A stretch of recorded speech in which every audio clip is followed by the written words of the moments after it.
Assalamualaikum warahmatullahi wabarakatuh. Yang saya hormati Ibu Khalifatul Hasanah selaku dosen mata kuliah bimbingan dan konseling. Pada kesempatan kali ini, saya Kusnul Khatimah akan menjelaskan beberapa materi dari mata kuliah bimbingan dan konseling.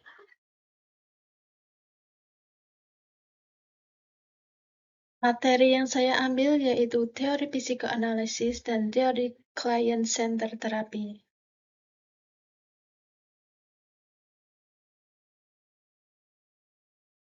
Pada teori psikoanalisis terdapat 4 subbab, yaitu ada teori, tujuan, peranan dan fungsi konselor, dan terakhir tahap-tahap perkembangan.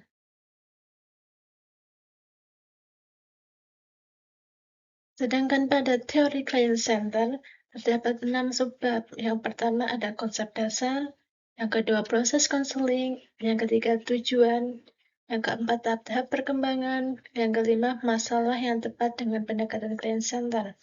Yang keenam ada contoh kasus.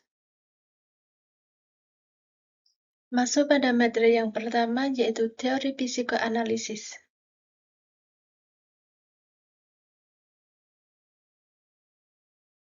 Tokoh psikoanalisis yaitu Sigmund Freud. Tokoh pengembangnya yaitu Alexander Wolff. Konsep pokok, pandangan tentang manusia.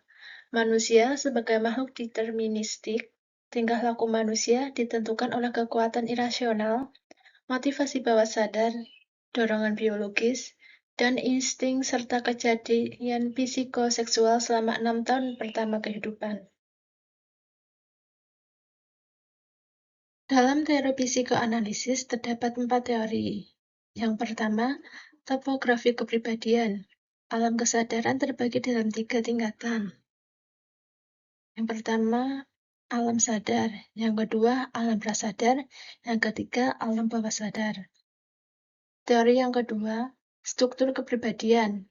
Kepribadian manusia tersusun secara struktural. Ada ID, ego, dan superego. ID yaitu bawah sadar, mencari kesenangan dan menghindarkan ketidaknyamanan. Ego yaitu amal sadar atau realitas. Superego yaitu alam sadar, kode moral atau kontrol individu. Teori yang ketiga, perkembangan kepribadian, yaitu perkembangan psikoseksual.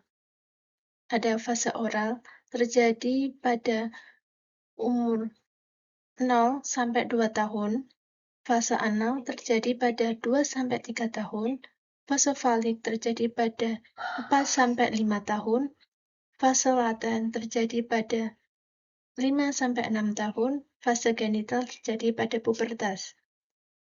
Teori yang keempat yaitu dinamika kepribadian. Manusia memiliki kebutuhan yang mendorong suatu tindakan.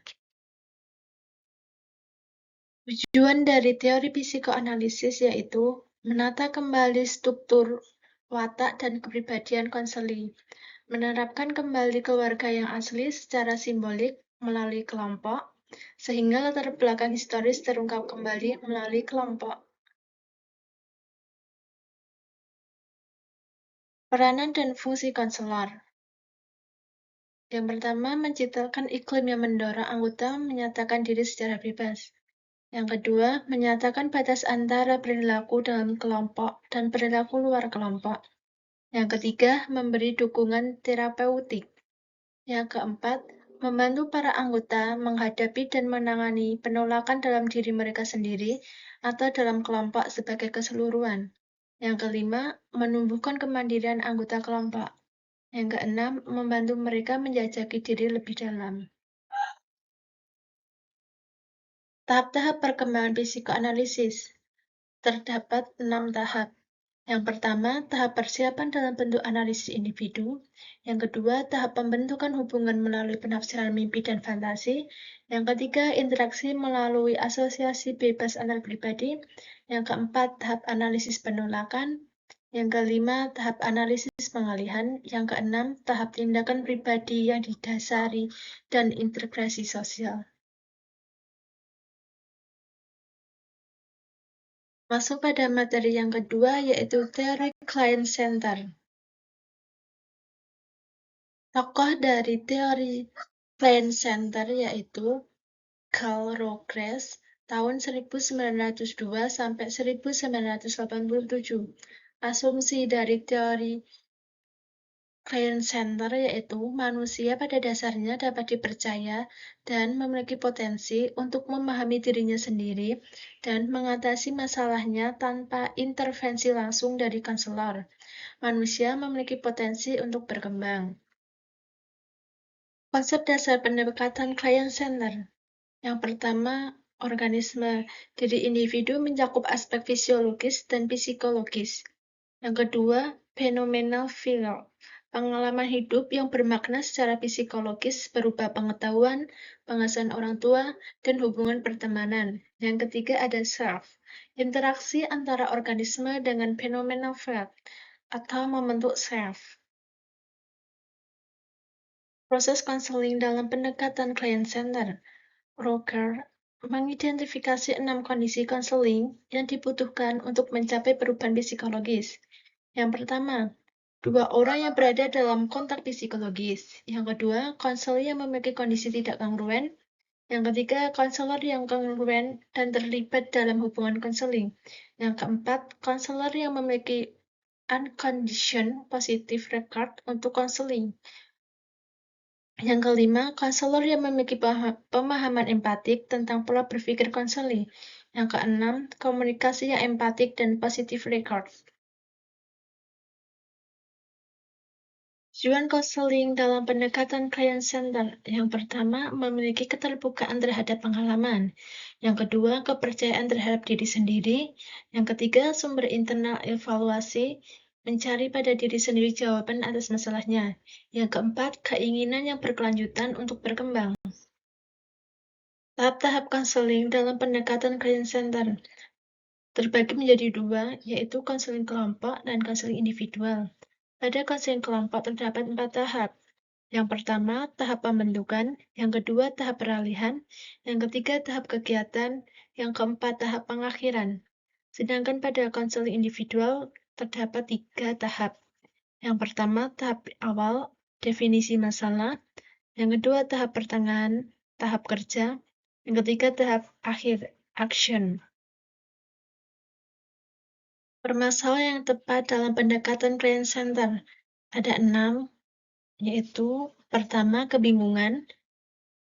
Yang kedua, frustasi. Yang ketiga, perlawanan terhadap kepercayaan ekspresi atau eksplorasi pribadi.